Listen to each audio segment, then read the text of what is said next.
이런 가운데 민주당과 통일교 간 유착 정황도 드러나고 있습니다. 2년 여전이었죠. 이재명 대통령이 민주당 대표로 있을 때 통일교 관계자에게 직접 당직 임명장을 수여한 사실이 확인됐습니다. 임명장을 받았던 직원은 나중에 천무원 중앙행정실장이라는 통일교의 핵심 요직에 올랐습니다. 이어서 조유진 기자입니다. 2023년 4월 당시 민주당 대표였던 이재명 대통령이 한 남성에게 임명장을 건네고 함께 기념사진을 찍습니다. 성명 이하 내용은 같습니다. 통일교 직원 이모 씨를 민주당 세계 한인민주회의 부의장으로 임명한 겁니다. 세계 한인민주회의는 당내 재외동포정책 담당기구로 신명칠인회의 한 명인 임종성 전 의원이 당시 수석부의장, 당대표였던 이 대통령이 당연직 의장이었습니다. 임명 당시 이 씨는 직원이었지만 이후 핵심 요직인 천무원 중앙행정실장에 올랐습니다.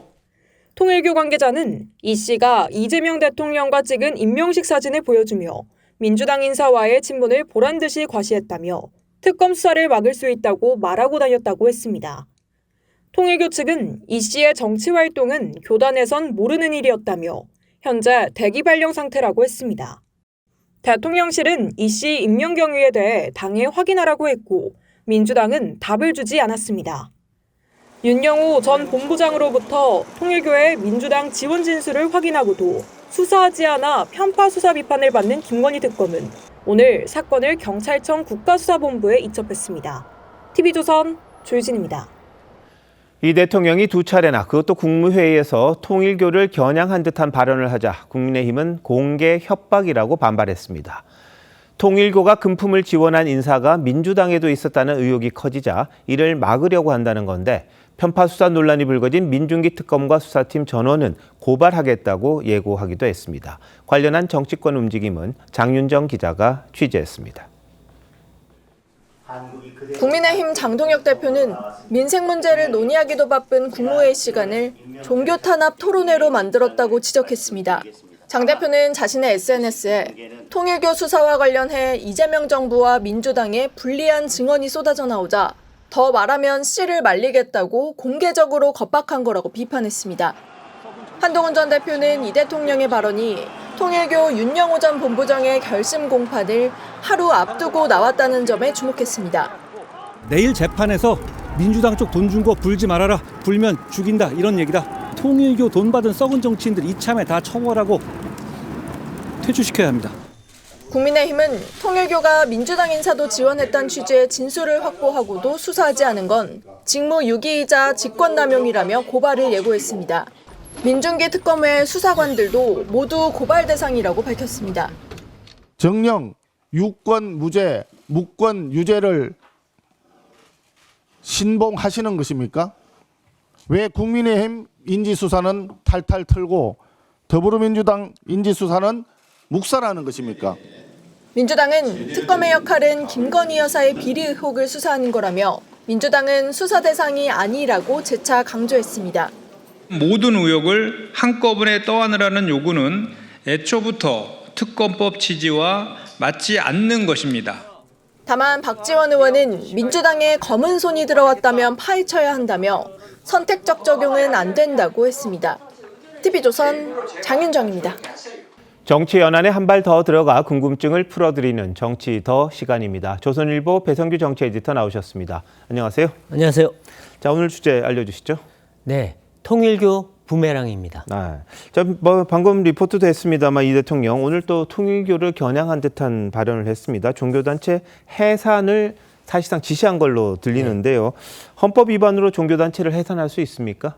네, 헌법상 정교 분리 위반을 이유로 종교단체를 해산시킬 수는 없습니다. 그런 전례도 없습니다. 정교 분리의 의미는 두 가지입니다. 첫째는 특정 종교를 국교로 삼지 않는다. 둘째는 국가가 종교를 통제, 간섭하지 않는다는 겁니다. 정치에 일부 관여했다고 해산한다는 의미는 아닙니다. 네. 이 종교단체 강제 해산법도 우리 법체계에는 일본과 달리 없습니다. 다만 민법에 있는데 일반 법인 해산 사유가 있습니다. 이 종교단체도 법인이죠. 그러니까 공익을 해치고 횡령, 살인, 폭력 등 중대한 불법을 저지르면 민법에 따라서 해산될 여지는 있습니다. 네. 자, 근데 이 대통령이 이렇게 강경한 발언을 하는 이유가 있을까요? 이 세 가지 관측이 나옵니다. 네네. 이 첫 번째는 아까 리포트에서 봤듯이 입틀막입니다. 이 한동훈 전 대표가 얘기했죠. 여권에 돈 준 것을 불면 정말 가만두지 않겠다. 이런 공개 협박이다 했는데요. 이 통일교 측이 여권에 불리한 진술을 하는 것을 막기 위한 겁박용이라는 해석입니다. 물론 정부 여당은 당연히 부인합니다. 두 번째는 괘씸죄입니다. 이 통일교 측이 자기 비리를 벗으려고 물귀신 작전을 쓰는 것이다. 거기에 대한 불쾌감이라는 겁니다. 네. 여권 내부에서도 이런 말이 나오는데요. 우리를 협박해서 모종의 딜을 하려는 것 같은데 그냥 놔두면 안 된다. 이런 겁니다. 세 번째는 종교 악연설입니다. 이 대통령이 코로나 때 종교단체 신천지를 강하게 단속했고 또 대립하지 않았습니까? 네. 그런 것처럼 이런 악연 때문에 통일교에도 부정적 인식이 크다고 합니다. 예. 근데 지금 통일교 측에서 돈을 주거나 뭐 접촉했다 이런 여권 인사들 이름이 자꾸 나오고 있죠. 네, 그렇습니다. 이 통일교 윤영호 전 본부장의 녹취록 또 법정 진술 이런 거에 근거한 건데요. 민주당 전현직 의원에게 수천만 원과 명품 시계를 줬다 이런 얘기도 있고요.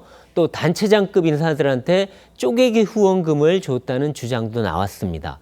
또 전현 정부의 고위급 인사, 장관급, 국회의원 연루설도 나오고 있습니다. 네. 또 민주당 당직에 실제 통일교 측 인사가 임명됐다고 리포트에도 나왔죠. 네. 또 대선 때 VIP 선물 리스트가 있었다거나 친명, 핵심 인사들과 접촉설도 나오고 있습니다. 진위는 아직 확인된 건 아닙니다. 근데 만일 사실이라면 여권에 아주 치명타를 줄 수 있는데요. 여권도 내심은 당혹스러워합니다. 네. 또 일부 인사는 벌써부터 해명하고 있는데요. 그냥 단순히 만났을 뿐이지 다른 건 없었다. 이미 해명하고 있습니다. 네. 좀 말씀하신 것처럼 여권 연루가 나오면 역풍이 불지 않겠습니까? 맞습니다. 이 특검은 통일교 행사에 윤석열 전 대통령이 온 것을 유착의 증거로 내세웠는데요. 그때 그 자리에 보니까 이재명 대통령의 측근인 위성락, 김현종 씨도 참석의 사진을 찍었습니다. 예. 민주당은 우리가 받은 건 불법 후원금이 아니다라고 했는데 그러니까 당장 그럼 국민의힘에 준 돈만 불법이냐? 예. 이 내로남불 아니냐? 이런 비판이 나옵니다. 이 국민의힘에 겨냥한 칼날이 본인들한테 부메랑으로 날아가는 그런 형국입니다. 이 과도한 통일교 때리기가 자칫 또 종교 탄압으로 비칠 수 있다. 이런 우려도 있고요. 이 야당을 겨냥했다가 여권이 더 큰 타격을 받을 수 있다. 이런 걱정이 내부에서도 나오고 있습니다. 네. 자, 로비의 진실 언제쯤 밝혀질까요? 네, 사실 수사로 밝혀질 수밖에 없는데요. 네. 이 특검은 또 여권적 로비는 자기들 수사 대상이 아니라고 했으니 네. 경찰이나 공수처로 이첩한다고 합니다. 네. 이 진실규명에 결국 시간이 걸릴 수밖에 없는데 야당에서는 이거 시간 벌어주는 거 아니냐 이런 비판도 합니다. 문제는 아까도 나왔듯이 내일 열리는 윤영호 전 본부장의 재판입니다. 네. 변호인 측에서는 벌써부터 윤 전 본부장이 여야 로비에 대해서 폭탄 발언을 할 수 있다. 다 밝힐 수 있다. 이런 얘기가 나오는데요. 네. 그가 입을 열면은 판도라의 상자가 열릴 수가 있습니다. 네, 뭐 정치를 보면 늘 일방적인 건 없다 이런 생각이 또 여기서 드는데요. 참 진실은 밝혀야겠죠. 네, 좀 네. 지켜보도록 하겠습니다. 베이지스 잘 들었습니다.